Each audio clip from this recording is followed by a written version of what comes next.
place to place. Good morning, morning. Good morning, viewers. It's 7 a.m. and today is Thursday, the 9th of December, 2021. Welcome to the Tobago Updates morning show. And this morning we are coming to you live in studio from the Port Mall in Scarborough. I am Julian Skeet.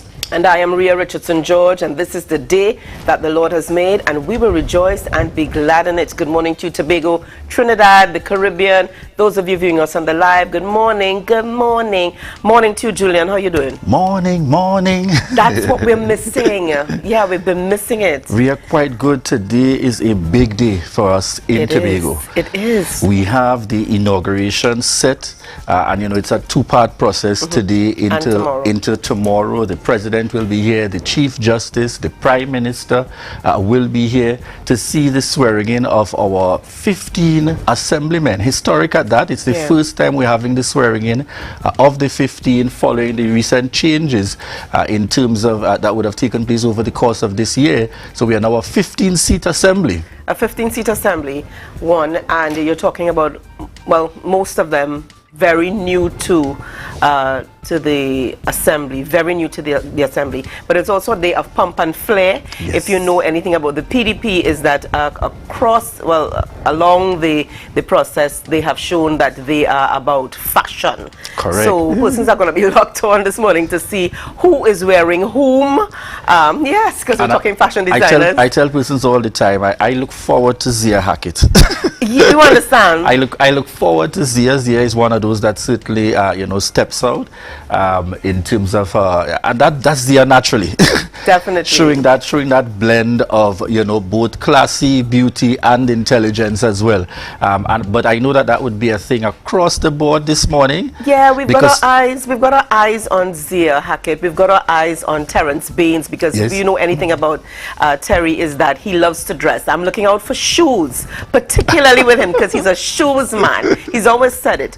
So I'm looking out for him as well, him and Zia Hackett and a couple of the others. You know that both Watson and Farley, they don't disappoint at all. No, they do not. But our eyes are on who is going to be, who Farley's going to be wearing. I know usually Andrew Smith puts him out, so I don't know if Andrew Smith, and that's a designer he's a young man who has been doing some excellent work in the area of fashion and design. So I don't know if he's going to be, So it's really, be wearing him. It's really left to be seen. The next thing we're going to be looking out for that has entered into the new situation is the matter collectively with regards to the selection of a minority councillor has become a very popular matter. As you would know, for the first time in the 21-year history, the PNM will now returns to the minority bench, where Kelvon Morris, virtually a newcomer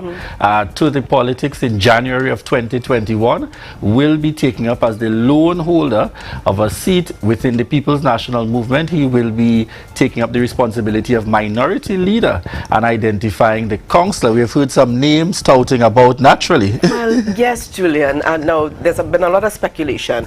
Is it going to be Tracy Davidson Celestine? Is it going to be Ansel Dennis? You've even heard some... Yes, some have even suggested Kelvin Charles. Right. Yeah. So it's very interesting. And then some have suggested what you'd want to consider somebody totally new. Some say use it as an opportunity to restart things, so to speak, and not just revert to those who have not been successful at the polls. So it's left to see what the decision of Kelvon Morris and the party would have been. Abby Taylor's name has also jumped up in the midst of things for that position. But I'm wondering here, wouldn't you want someone who has some experience, some background? Well, I suspect if Abby Taylor is coming in any at all, it will be through the chief secretary, in terms of these three councillors because the chief secretary appoints 3 and the minority leader appoints 1.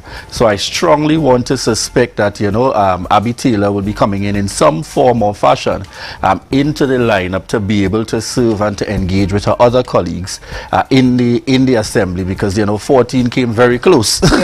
So it's something to look forward and to see what would take place under these circumstances in terms of going forward. Definitely. And I want to say this morning to Kelvin Morris, he is a young man, and this is a huge step for him. And we're hoping here this morning that the party is going to lead and direct him, but as well allow him to create his own space, his own, become how we say it in Tobago, become his own man. Yes. You understand? But of course, we understand that he does not have the experience and the expertise. But allow what he has to bring to the table to come to the table as well. The reality is, if the PNM has to have any foreseeable future in the Tobago space, the PNM has to begin to think out the box. Yeah. The PNM has to be able to think out the box, because it is clear the standard and the format and all the formalities has not worked particularly in this Tobago this Tobago space, this time and therefore around. they have to be prepared to think out of the box. And probably that is perhaps the reason why Faith would have it that the only one selected is someone who is a newcomer to the lineup of the politics, so that there's an expectation from Tobago that there will be new. In fact, I made that post indicating that on Facebook, Tobago voted for change. Yeah. And that is change in the context of the new PDP administration led by Fali Chavez Agustin, but also change in the minority now led by Kelvin Morris. So therefore, we're looking forward to that. On our rundown this morning, we have in our first segment coming up Michael Stewart, certified leadership coach and trainer, John Maxwell. So we look forward to that segment with Michael Stewart. And coming up just after we chat with Mr. Michael Stewart, we will be chatting with Dr. Winford James, political analyst and economist, and we continue the discussion on the expectations of good governance. Yeah, and we wrap this morning with Pathway to Health, Linda Joseph and Candy Knight Brathwaite, and they'll be speaking to Simple Immune System Builders. That's our lineup for this morning, folks. We want to also remind you that we continue with live coverage from 10 a.m. this morning as we cover the inauguration of the Tobago House of Assembly. Indeed, I think Tobago is looking forward to seeing this inauguration for various reasons. Folks, we want to remind you to continue to share the live, share the live, share the live. MI4 Security Services Company is the most advanced security service in Tobago. Ask about our cash and transit service. It's safe, risk-free, reliable, and timely. We provide safe banking delivery for all business types and sizes with highly trained staff, 24/7 monitoring, coordinated emergency response, and a well-maintained fleet of armored vehicles. Contact us at 660-7723 or visit our website at www.mi4securitytt.com to sign up today. That I am now about to assume. And re-engineer how we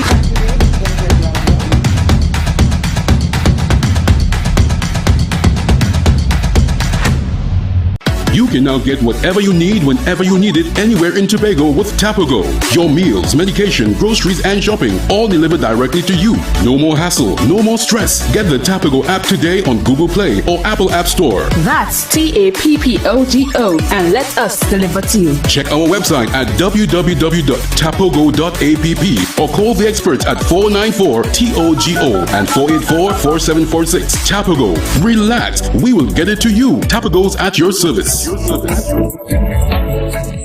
Talk, watch, and listen to win big this Christmas with a Digicel Prime Bundle. The more you watch, cheer, and dance to your favorite Digicel apps, the more chances you have to win thousands of shake-to-win prizes. Enter to win grand prizes of $100,000, home appliances, and groceries valued at $50,000 or free Digicel services for a year. Visit My Digicel or dial *323# to buy a Prime Bundle today and talk, watch, listen to win big with Digicel. Better together this Christmas. To all Tobagonians and visitors of this beautiful island, the Tobago Recycling Resource Initiative is seeking your efforts and support in keeping a clean and organized, friendly environment. In doing so, drop-off bins are located at strategic areas around Tobago for your recyclable materials such as plastics, aluminum and steel cans, glass bottles and Tetra packs in bags, and let's protect our environment. Our own Tobago Tobago Recycling Resource Initiative is here to propel that change. Look for the white bin nearest to your area.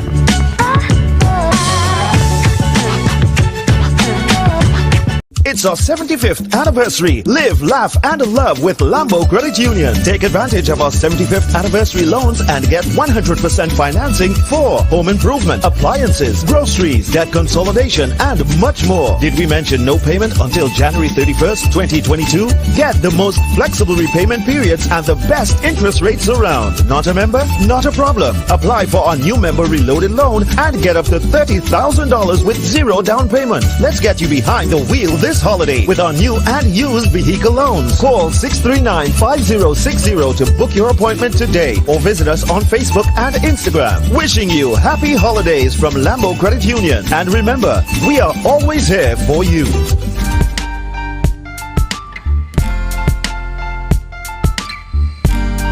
Put a smile on your face when you're moving from place to place. Good morning. Good morning. Morning. Good morning again, viewers, and welcome back this morning to the Tobago Updates Morning Show. We are chatting at this time with Mr. Michael Stewart. He's a certified leadership coach, trainer at John Maxwell. And this morning, viewers, we are talking about the expectations of good governance. Good morning and welcome. Good morning, Ria. Good to see you. Good to see you as well. Yes. All right, now, Mr. Stewart, I need to get your thoughts here very quickly. What did you think of the outcome of the most recent THA elections? What did you think? Well, I knew it would have been a tight race, just as most people felt. I really did not expect that it was going to have been such a large and overwhelming win on any side.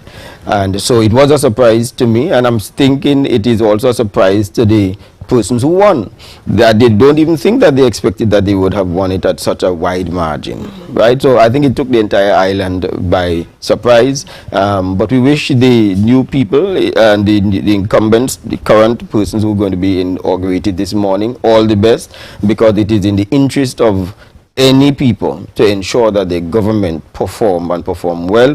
So it is not in anybody's interest to wish that they fail. All right, and when you heard, in fact, the initial report stated it was a 15-0 win, and then we heard of, some recounts taking place, and then it was 14-1. What did you think of that one individual who now stands alone as the opposition? Well, it is history. Or minority, yeah. History repeating itself. If they had 15-0, it was history repeating itself because we had 12-0, and then history repeating itself with one lone PNM in the house, and then we had that.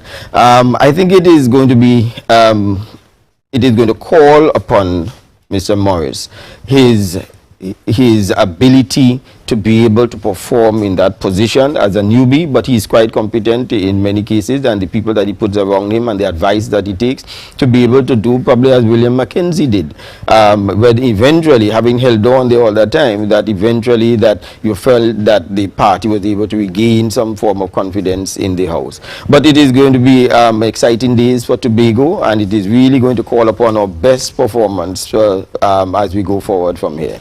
All right. So let's move on to our topic at hand this morning, which is governance.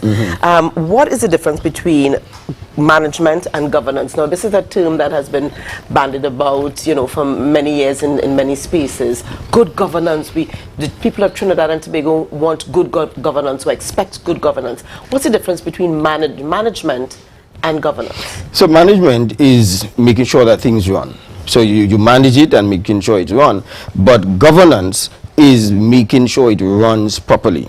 I think it was Professor Bob Telka who said that if management is running things, then governance is seeing to it that things are run properly. So what we are going to now put in place today in the inauguration is a government. Right. We are not putting in a governance. We are putting in a government. A government is a group of people that would be representing us and would be there to be able to ensure that things are run properly. Governance begins today. And how you perform and how you ensure that the country, the island, runs in its best way possible is where governance begins.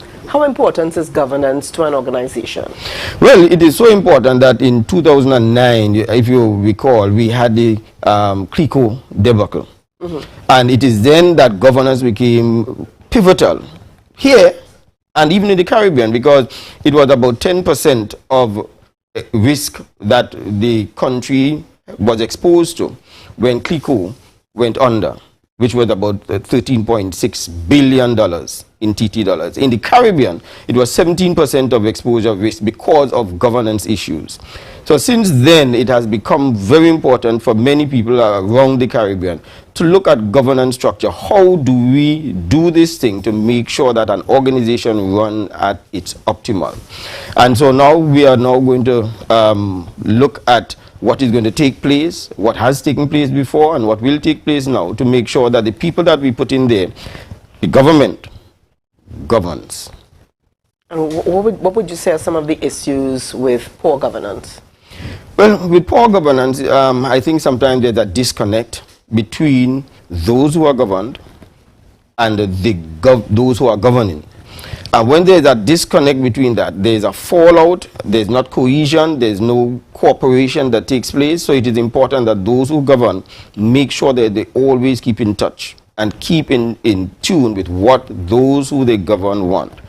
Secondly, you're going to find that if there is that disconnect that takes place between the governance and the governed, you will also find that there is going to be a loss of trust and confidence in those people, and people would also have a loss of confidence in the group of people that have been governed. So therefore, if this country, if this island is not governed properly, investors will be shaky. They'll say that we don't have confidence that they know what they're doing, we haven't seen performance taking place, etc.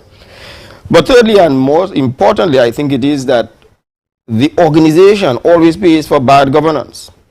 So anytime you are in any organization and governance is not at its optimum, the people that pay would be you and I, who are part of that organization. Now, Based on what you're saying here, is it safe to say that somehow under the Ansel Dennis-led administration that they might have lost touch with the people on the ground, resulting in the PNM losing this election? Well, the analyst that you announced will be coming. He's to speak on those terms. I am just from the standpoint of what as you were talking about good governance, yes, and being you mentioned earlier that it's important for those at the helm to be in touch with those on the ground. Mm-hmm. Yeah, and those are just my terms, not yours. Right. But is it safe to say, based on that, that they might have lost touch with what's happening on the ground, with the people on the ground? Well, because the issue about the fallout between those who are governing and those who are being governed are so multifaceted, it's hard to conclude here and say that that is the reason. But it could have been a contributing factor. Sometimes it is a contributing factor, yes. Okay.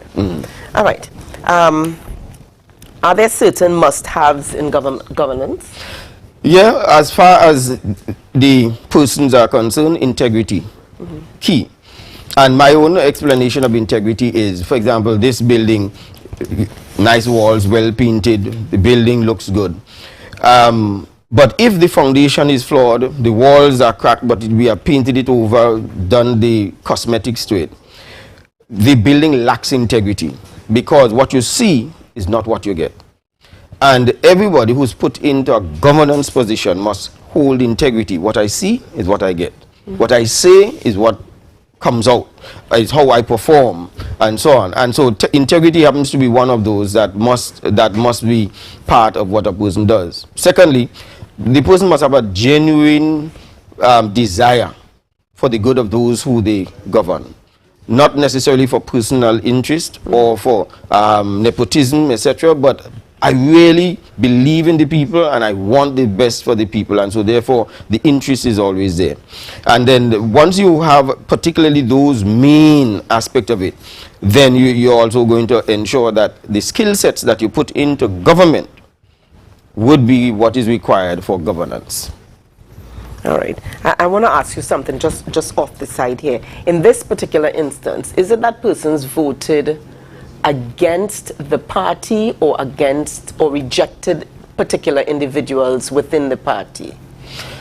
Well, when you look at the extent of the vote, whatever it is, it was done with a lot of enthusiasm.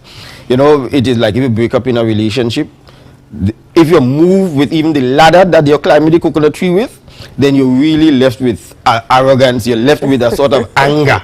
And so when you look at you would hit a 12-0 or a 15-0 or a 14-1, then the person left with a sort of vengeance. I am so fed up. And so clearly, for them to have gone that route, having had 12, then there was an overwhelming shift in the way how they saw governance in some way or the other. So I think that demonstrates the disenchantment somewhat of the people. It also could show that the new party, the PDP, would have offered people something that they felt this is what we've been waiting for all the time for some reason, and then they would have said this is what I choose, and they have spoken. All right. And finally, what should those in governance strive to perfect in order to govern optimally in an organization? Well, you know, in every governance, every single governance, you need fairness. That whatever it is I do, I'm fair in the way I operate. And it must not only be fair in what we say, but it must be seen to be fair. And that is where your governance... I like that point. Could you repeat that? It must not only be fair in what we say, but it must be seen to be fair. And that's why your systems, the public service, is there to ensure fairness. And so if, therefore, somebody goes in to try to run the system as a politician, and they interfere with a system that is put in place, it does not appear to be fair. And that's why it's got to be a nice symbiotic relationship between the public servants and those who are put to be in governance. And you can't really disrespect either side. So fairness is one. Two, the way how we do what we call corporate responsibility, the country, the island, is paramount. It is our responsibility to make sure that the performance takes place. And then you have what we call we sustain. Everything that we do must be going towards accountability. I can be able to show why I did this. I can produce documents why I did this. I can account for it, and when we give off financial accounts and so on, everything is in place. When we do audits, the accounting is there. And then thirdly and lastly, transparency. So if it is four things, I would say, those four: fairness, accountability, corporate responsibility, and transparency. I must be able to tell that there's nothing under the table going on. You see, and once we have that, everything is above board, and that is why we have the freedom of information, where we can be able to go and say, I want to see how you came to this conclusion. That is to create transparency, but you should not have to wait for somebody to apply for that. That should be so open that we really don't need to apply for it, that we are always given the information. Thank you so much. Well, thank you so much for chatting with us this morning, Mr. Michael A.T. Stewart. It was not put in, but I need to put it in. Mr. Michael A.T. Stewart. Is it still A.T. Stewart? Still yes, A.T. Stewart. All right. So, viewers, we are going to a break. We want to encourage you this morning, remind you this morning that coming up after the break, Julian is going to be chatting with Dr. Winford James as we continue the discussion on the expectations of good governance. So we invite you to share the live, share the live, share the live. It's a different type of thing down there. Man, we party till we drop down there. With a lot of pretty girls down there. Down in Tobago.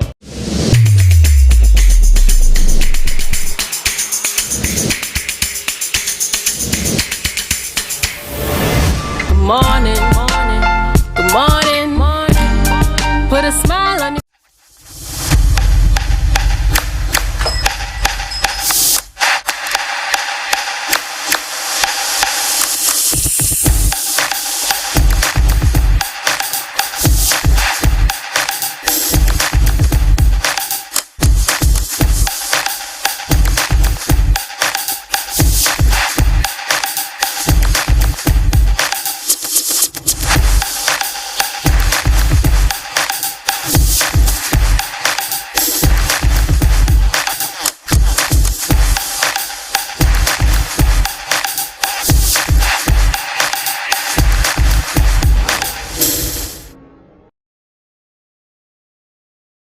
MI4 Security Services Company is the most advanced security service in Tobago. Ask about our cash and transit service. It's safe, risk-free, reliable, and timely.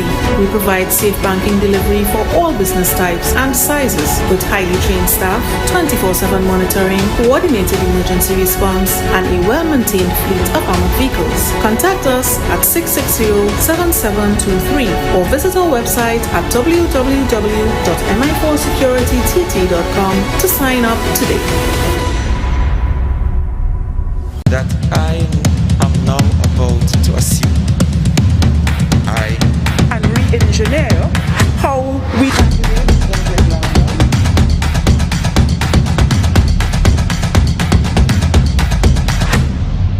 You can now get whatever you need whenever you need it anywhere in Tobago with Tobago. Your meals, medication, groceries, and shopping all delivered directly to you. No more hassle, no more stress. Get the Tobago app today on Google Play or Apple App Store. That's TAPPOGO and let us deliver to you. Check our website at www.tapogo.app or call the experts at 494-TOGO and 484-4746. Tobago. Relax. We will get it to you. Tobago's at your service. Talk, watch, and listen to win big this Christmas with a Digicel Prime Bundle. The more you watch, cheer, and dance to your favorite Digicel apps, the more chances you have to win thousands of shake-to-win prizes. Enter to win grand prizes of $100,000, home appliances, and groceries valued at $50,000 or free Digicel services for a year. Visit My Digicel or dial *323# to buy a Prime Bundle today. And talk, watch, listen to win big with Digicel. Better together this Christmas.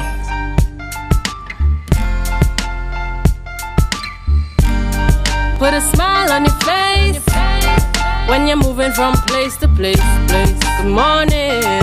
Good morning, viewers. It's 7:30 a.m. and this is the Tobago Updates morning show coming to you live from the Port Mall in Scarborough.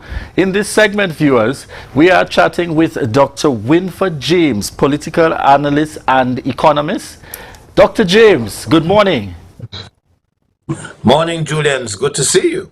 Morning. Well, Ria is also here with us this morning in this segment. James. Good morning to you. Sorry? Thank you. And so morning to your viewers as well. What did you say, Julian? This morning we're chatting on the topic of the expectations of good governance. But you know, we must start by, we just had an election. The outcome 14-1, a changing of the guard. Any feedback, any comments as a political analyst? It's a great thing that has happened. That's been long in the waiting, long in the coming, yes. And it's been a magnificent development. The people, the electorate of Tobago has spoken and has spoken unmistakably. They have booted out the PNM in, in unceremonious fashion. So the people have wanted to do this for the last election in January.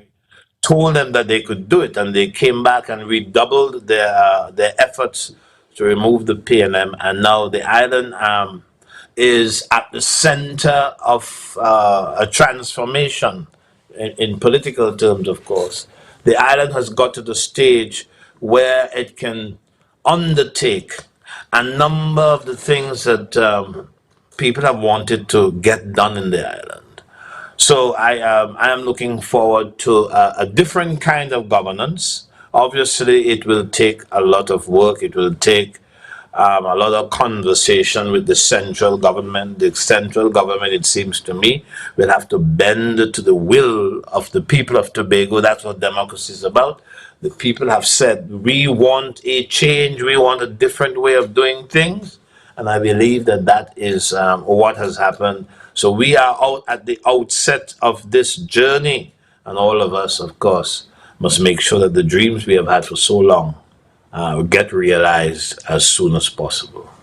Dr. James, was this a rejection of individual candidates, or was this a rejection of the entire, the majority of the PNM party?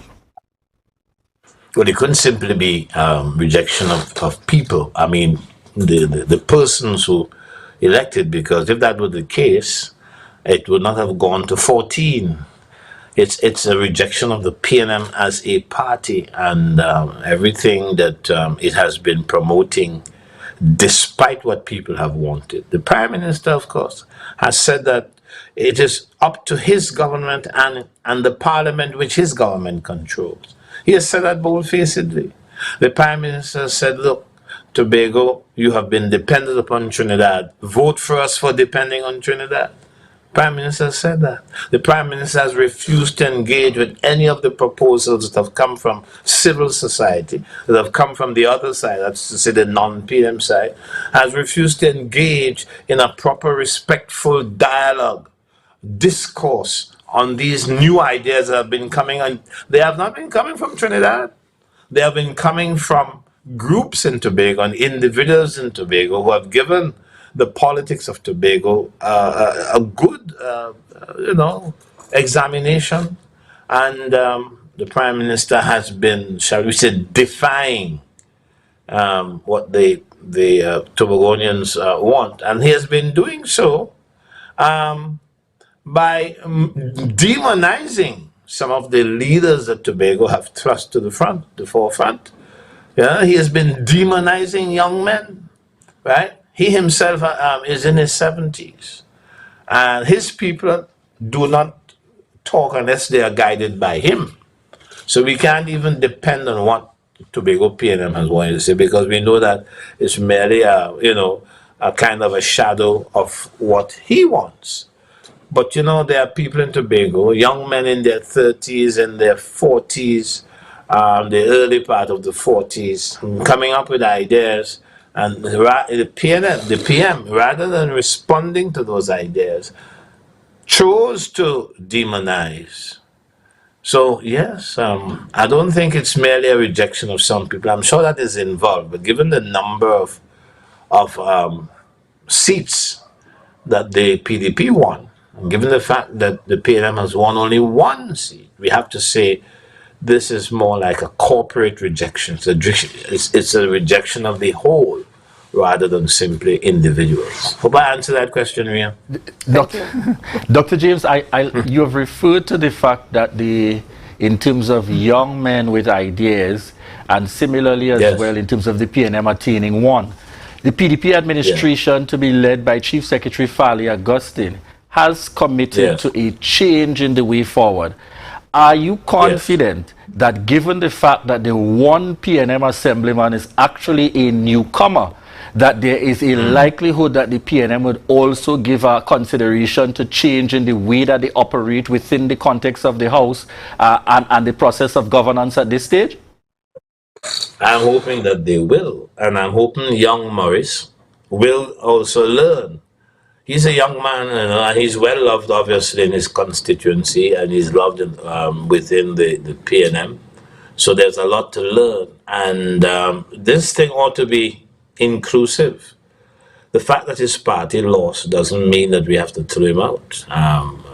It doesn't mean that the PDP has to disregard whatever ideas he comes up with. So I think young Morris is an important cog in the wheel, yes?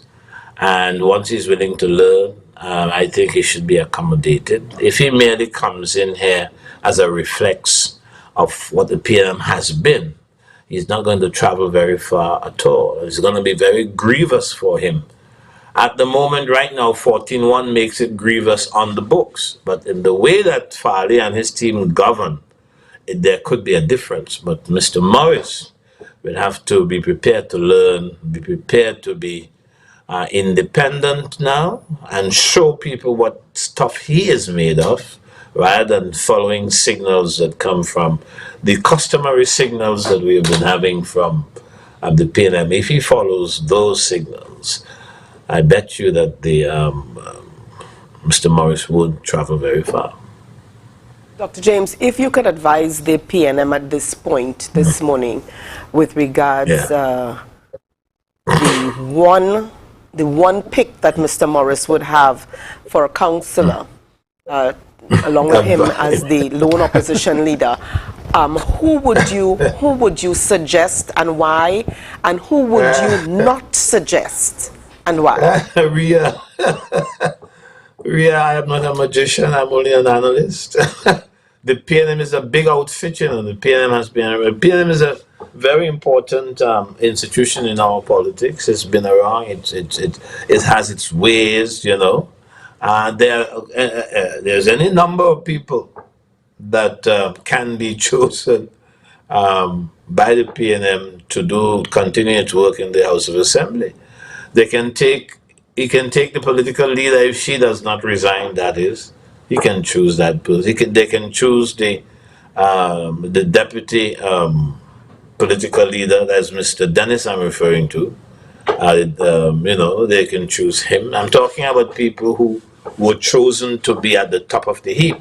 So Tracy is obviously a candidate. Ansel is obviously a candidate. He served as chief secretary. He served as the holdover secretary. First of all, served as the chief secretary that the party indecently used to reject Kelvin Charles. Now, most unwholesome and angering, vexatious way, not only for people in the PNM, but the wider public in Tobago. So I'm saying here that Ansel has some experience that we should not disregard, and we can take Joel, for example. Joel has been Secretary of Finance and the Economy for the longest while. So it's difficult to pinpoint somebody, but they can go outside of the people who were candidates in the elections on Monday.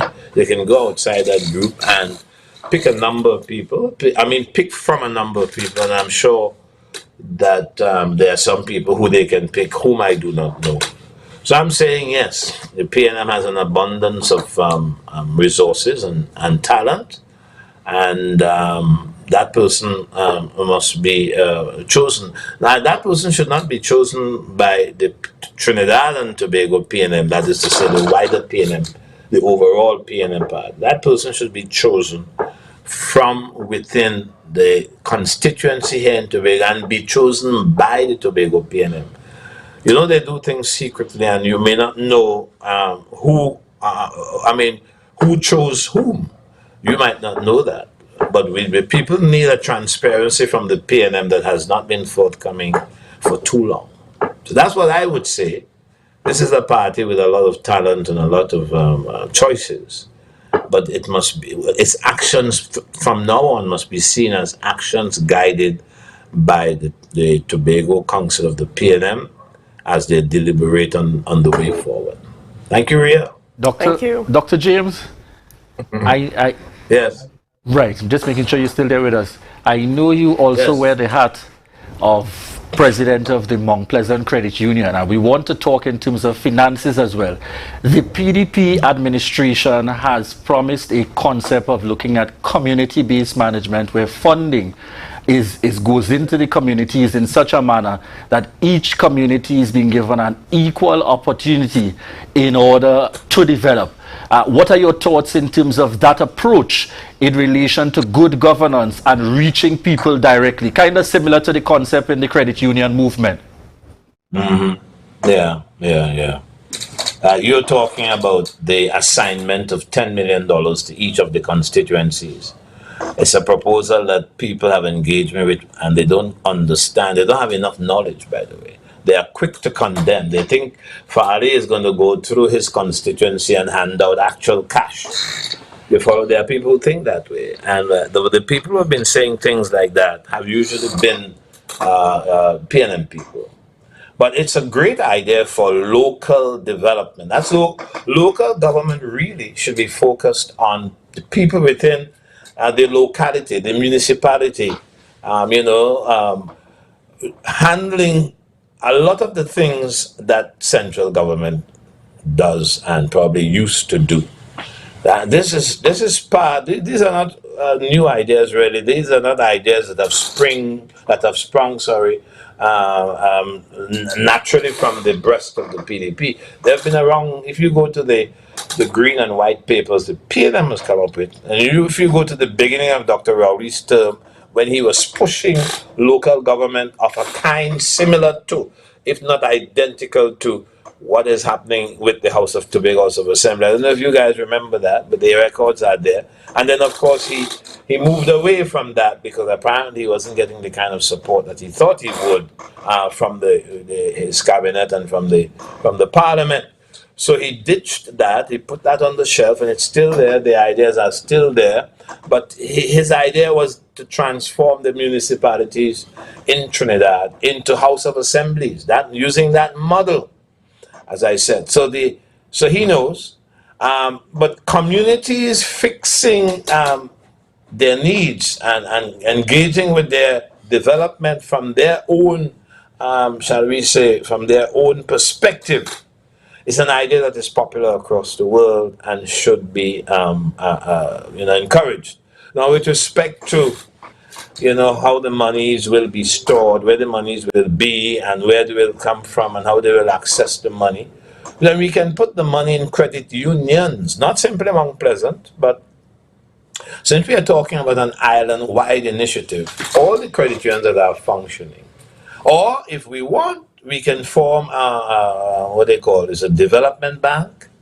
We can form a development bank. That is long overdue, by the way.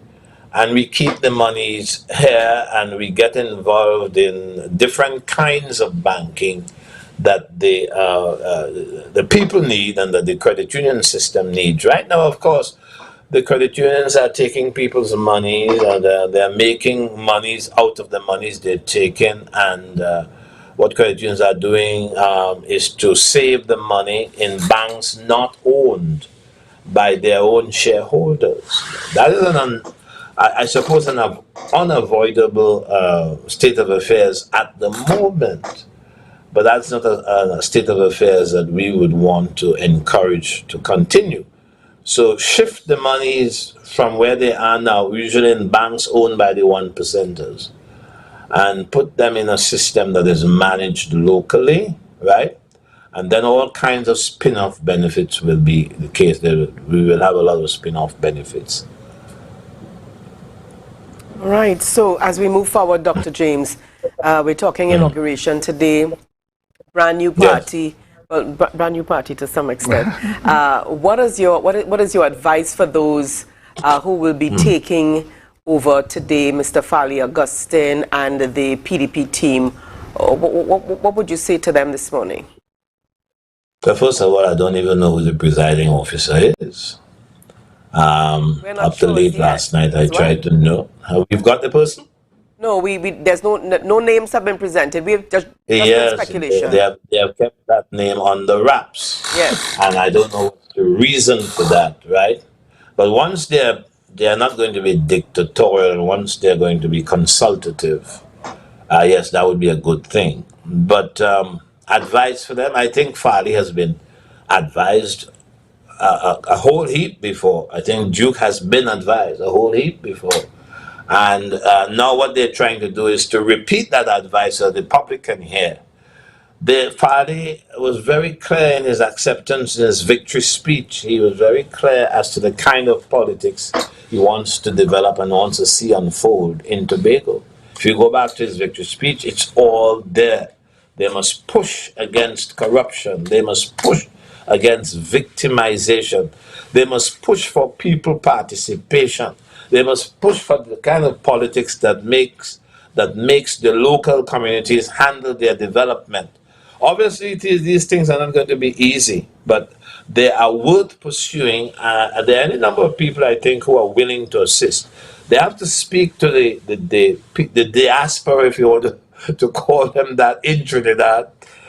They have to speak to the diaspora in the West Indies, the diaspora in Britain and America and the rest of the world, and tell them, look, hey, we are at the threshold of new things, of the realization of dreams we have had for more than 130 years. Come join us. Come mix your ideas with ours. Let's show the world that we can be a great little democracy right here.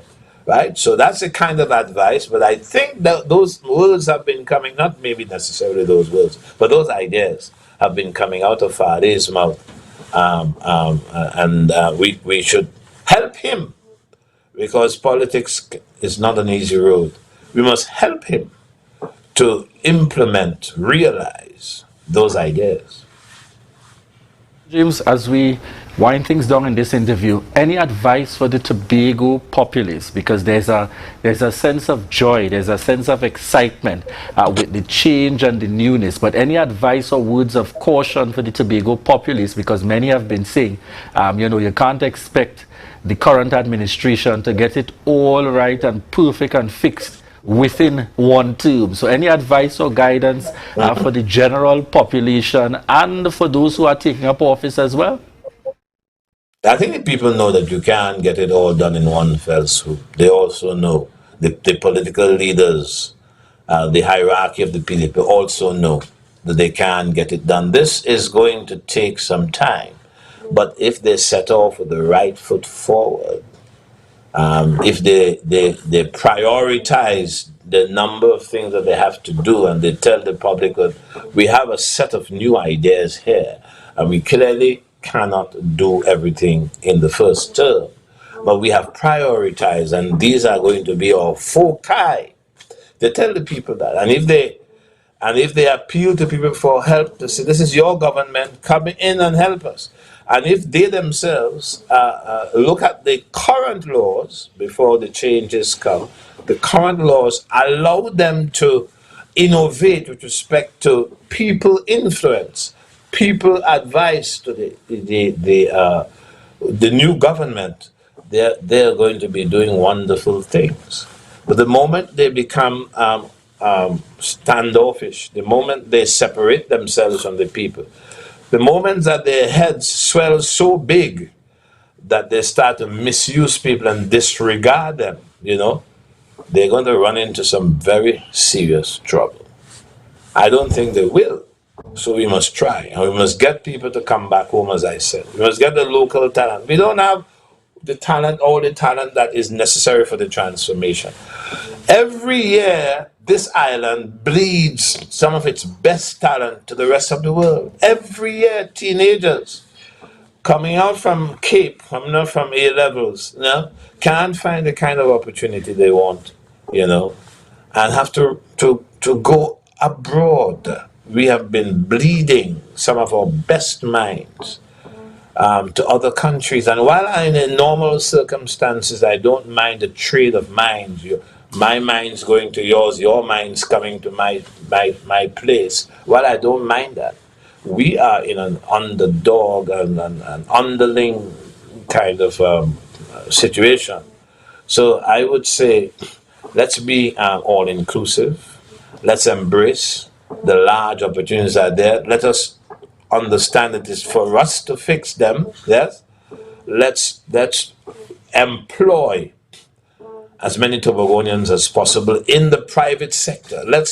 I would say, particularly, let's reconstruct the city of Scarborough in relation to the ideas that have been published by the PDP. I think if we get people involved in their own self-development and their own building of their own economy, magnificent results can be magnificent changes can be the result. Thank you so much. Thank you so much for chatting with us this morning, Dr. Winford James. We appreciate it, and we do trust that you have a great day. Thank you, Ria, and thank you, Julian, and all the best to both of you. Thank you very much. Thank you so much. So, Julian, a lot happening. Yes, and I'm told at this point we are going across to our reporter up at James Park as we prepare for the inauguration. And we want to remind you, after this morning's show, that we will continue live from 10 a.m. to give you coverage of the Tobago House of Assembly inauguration that takes place today. Candice. Good morning, Julian, and good morning, Ria, and of course, good morning to Tobago and Trinidad and the rest of the Caribbean. I am Candice Jackson, and I'm coming to you live from James Park, right outside the Assembly Legislature, where in a few hours we will be witnessing the Farley-led PDP administration be sworn in to lead the Tobago House of Assembly for the next 4 years. Now, of course, this is an incredibly historic, and of course, we know what happened over the past year. The PNM and the PDP, well, that tie has finally been broken, and now we will have 14 PDP assemblymen and 1 PNM assemblyman being sworn in today. Well, of course, the actual swearing, the administering of oaths is not going to be happening here. It's going to be happening at the Magdalena Grand Hotel from around 11 a.m., this morning. However, us, the members of the media, are not going to be allowed to be there to see or to witness it firsthand. However, a live stream of the administering of the oaths would take place. The president, of course, will be down there, and we also know that the Chief Justice, Mr. Ivor Archie, he will also be there at Magdalena as he views and witnesses the proceeding. Now, after they are finished at around 11:55, all assemblymen will be making their way to chambers where the House would sit at 1 p.m. Sorry, I'm mixing up the time.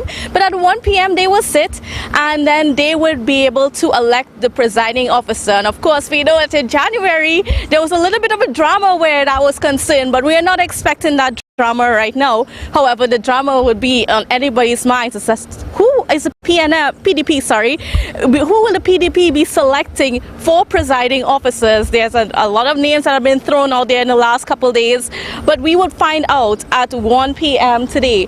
And also after that, at 1:25, the House will break for a short time, and then they will come back and they would sit with, of course, a newly appointed presiding officer. And after they have sat, they will then go through the process of electing the Chief Secretary, who is expected to be Farley Augustine from the PDP side, as well as the Deputy Chief Secretary, Minority Leader. After those persons have been elected, they would also go ahead and appoint the councillors. Now, the big question on everybody's mind is, who will be the councillor on the PNM side? Would it be would it be Anson Dennis, or would it be completely different? All find out. Would automatically Morris, lone PNM assemblyman, he would be minority leader by default, because a minority leader can only be elected from assemblymen, from duly elected assemblymen. So naturally, he would be the minority leader, and then we'll see who he picks for the councillor. But it's going to be something really exciting. I know, Julian, for you, it's even more so exciting, and for me as well in a way, because as former Bishop students, you know, we have a situation where we have and Calvin Morris, who are from the same year, incidentally, and they will be leading the Tobago House of Assembly. So it's just, and I know Julian he's smiling right now, but yes, so I will be here all day giving you updates as to what's happening. Of course, after the House sits and all the proceedings are over, we would also be able to speak with the newly elected Chief Secretary, the Deputy Chief Secretary, and the Minority Leader, and maybe a couple others if we can get them. And we would be bringing to you all these updates. So continue to stick with us, and we will be here covering it all. So back to you, Ria and Julian. Candice? Thank you. Candice? Yes. I want to say on behalf of our viewers have said this is energy. Good morning, Candice, and let me also add, welcome to the Tobago Updates team. It is a pleasure being here. All right, viewers, so you have heard it there from Candice Jackson, certainly giving us an update. And Ria, Candice always comes with that full energy. Full energy at this hour of the morning, and you wonder what happened there. So that should just give our viewers a sneak peek in terms of you want to stay connected with Tobago Updates today for the entire coverage of the inauguration of the Tobago House of Assembly. All right. So, coming up at this time, we will be chatting with our next guest. Okay, so we go over to Devon Adana for this day in Tobago history. Over to you, Devon. This day in Tobago history. Did you know that on this day, December 9th, 1996, the original Tobago House of Assembly Act 1980 was repealed and replaced by a more robust self-autonomy bill for Tobago? Or was it? 25 years ago today, the THA Act number 37 of 1980 was repealed and replaced by THA Act number 40 of 1996. The 1996 Act brought sweeping updates to the original 1980 Act. The Gaya Prasad Commission was tasked with presenting actionable recommendations to help Tobago achieve more autonomy over and above that which was outlined in the 1980 Act. Some of the Commission's unprecedented proposals included: 1. The provision for the collection of taxes on money earned by companies in Tobago. 2. A provision for the Chief Secretary to attend cabinet meetings. And 3. The creation of a dispute resolution commission to hear and determine complaints from the THA concerning grievances with the central government. There were many more recommendations made, and though all of the upgrades and amendments were accepted, there was one concept not proposed by the Gaya Commission that made its way into the final version of the Act, which seemed to reverse any advancements made by the 1980 and 1996 Act. The inclusion of this proviso, which is often attributed to Ramesh Lawrence Maharaj, who was the Attorney General in Basdeo Pandey's UNC administration at the time, states that the formulations and implementations of policy in relation to matters set out in the 5th schedule of the 1980 Act are subject to Section 75 of the Trinidad and Tobago Constitution. The effect of this is that all the areas proposed for Tobago House of Assembly oversight would now be subject to Cabinet, something which had not been contemplated nor presented by the Gaya Commission. This is Devon Adana. You've been watching This Day in Tobago History. Back to you guys in studio. So, Devon, definitely historic and connecting with even today. So this is where we would have moved to, this was Act 40. Yes. Act 40 of 1996. Act 40, yes. Certainly a momentous occasion, because that now adds to history in terms of the inauguration that takes place today for it's the 12th Tobago House of Assembly. That's right. And so, and a lot of us are hoping to see exactly how many of these amendments that were made in that 1996 Act are going to really play out, from the beach openings that, which was one of those campaign promises that we heard, to several other items put forward by Fali and his team. So we're really looking forward to that. And as a Bishopian, as a proud Bishopian, as a Bishopian, from one to the, how do you feel? Both the Chief Secretary and the Minority Leader. This and is same year group as well. Proud moment, having attended school during the time. I could say, I attended school during the time of Fali and Kelvon, So it's really a proud moment for Bishopians, and I really want to take this moment to congratulate both of them. Very long, hard, year-long battle, but, in the end, we are all one. We are all Tobagonian, and, and of course we are all Bishopian, as Bishopians as well. But we are not all Bishopians, okay? I'm talking about the ones who are Bishopians. It's all right, we can't all be Bishopians. I'm teasing. I told Julian, I think I will forever hear of this. Probably. I told her perhaps for the term. Thank you very much, Devon Adana. No problem. Definitely to all of those persons who attended school with Mr. Augustine and Mr. Morris this morning. I know it's a proud moment for all of you. Candace was certainly beaming. Julian, you've been beaming since. Oh, yeah. Well, I've been in class with the both of them. Yes. When I moved from Scarborough Sec over to Bishops for A-levels. Certainly. And it's a proud moment. Congratulations, as I've put out there on social media as well. Both Chief Secretary Fali Augustine and Minority Leader Kelvon Morris, and both political parties. We're looking forward to that change. Definitely.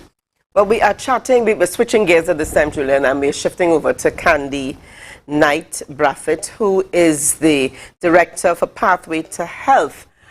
Candy, good morning and welcome to our program. Good morning, and thanks for having me. Okay, are we here? I'm not hearing her very clearly, but okay, she's there. You know, this morning, viewers, we are talking about simple immune system builders, and all of this in the light of COVID-19 and vaccinations and persons opting to not be vaccinated, but wanting to keep their bodies healthy, and even those who've been vaccinated to keep their bodies and their immune systems up to par. So, tell us what we're talking about this morning, Candy. All right, so this morning we are dealing with simple immune system builders. And from my experience, I have realized that the Creator God, He made things perfectly. And I've also discovered that nature is God's physician. The pure air, the glad sunshine, the beautiful trees and flowers, the outdoor exercise, surrounding these are the health-giving elixir of life. Now, I love to use this acronym, and it's called New Start. And that New Start, it stands for N for nutrition, E for exercise, W for water, S for sunlight, T for temperance, A for fresh air, R for rest, and the last T, which is not least, is for trust in divine power. Now, we have found that these 8 doctors, we call them 8 doctors, these 8 doctors, they restore health and actually promote immune health. And in this time that we are living in this pandemic, it is very important that we have builded well-balanced and healthy immune system. Now, the question is, what is the immune system? I know most persons, we speak about the immune system, but do we really know what the immune system is? And the immune system, simply stated, is the body's mechanism to fight disease. All right? The body's mechanism to fight disease. So how can I assist my body to fight diseases? And this is where the 8 doctors come in. And we have realized with nutrition, so I'm starting over the acronym of New Start, because we want to assist our body to fight diseases. Well, I have realized with nutrition, now nutrition is the organic process. Candy, you hear me? Yeah, I know. Time is a little bit limited here, but let me ask you very quickly here. If an individual wants to make an immediate change, what can they do right now to make that change to boost their immune system? Their immune system. All right, so some simple things that individuals can do. I would recommend diet. We must be very careful with what we eat, because what you eat makes your blood makes your cells, and your cells determines the health of your body.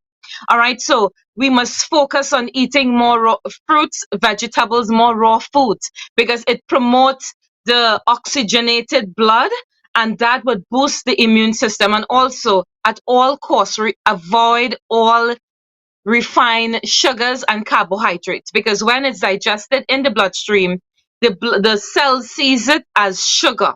So avoid sugar and focus on vegetables and fruits. Now, another thing that is really, really good for boosting the immune system is exercise. Now, we have found exercise to be the only mechanism to stimulate the lymphatic system.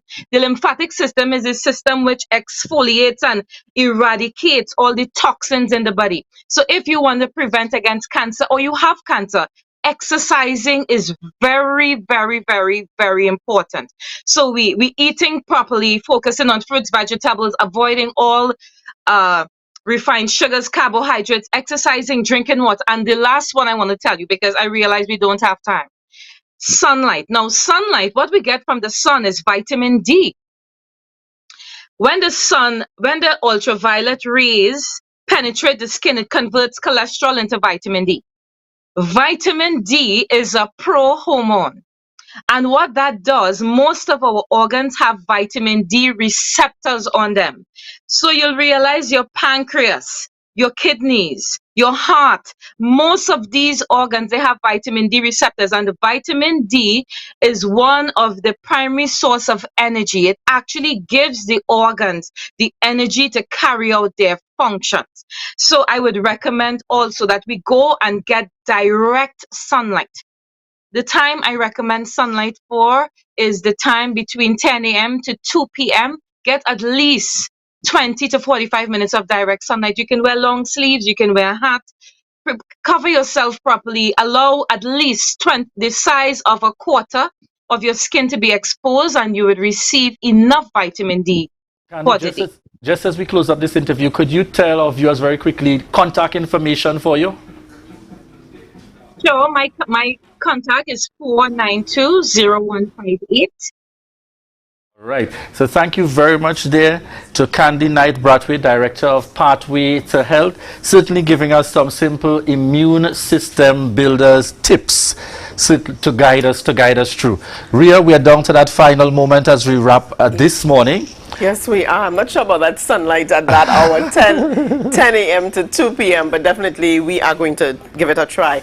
So we're going to leave it there. We're going to want to remind our viewers coming up this morning that we go live from 10 a.m. That's 10 a.m. So you want to be locked on to Tobago Updates for coverage of the inauguration proceedings and so on. So we want to thank you for joining us. Have a great day. Stay safe. Remember to wear your mask, sanitize, and socially distance. We'll see you tomorrow.